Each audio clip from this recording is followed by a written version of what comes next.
কি গো, এতক্ষণ তো খুব কান্নাকাটি করছিলে, আমার কোলে এসে চুপ করে গেলে। কথা ধারাবাহিকের আজকের পর্ব। ধারাবাহিকের শুরুতে দেখানো হয় বাড়ির সবাই জনি আর অঙ্কিতকে এটা ওটা প্রশ্ন করেই চলছে।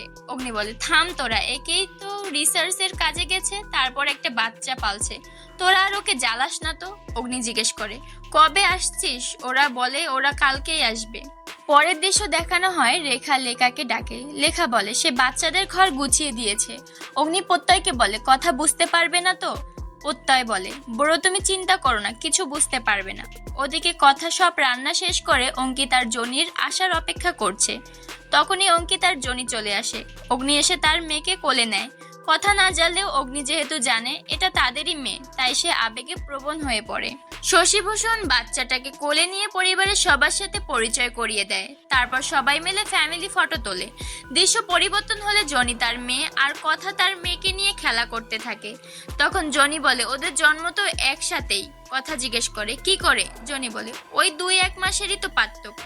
তখন কথা বলে, আমার খুব আনন্দ হচ্ছে, ওরা দুই বোনও আমাদের মতো একসাথে বড় হবে। জনি মনে মনে বলে, কথা তোমার বাচ্চা আমার কাছে ভালোই থাকবে, আমি ওকে তোমার কাছাকাছিই রাখবো।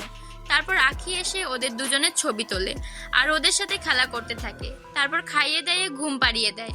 এরপরের দৃশ্য আমরা দেখতে পাই বাচ্চা দুটো বড় হয়ে গিয়েছে। আজকের পর্ব এখানেই শেষ। দেখা হচ্ছে পরবর্তী পর্বে।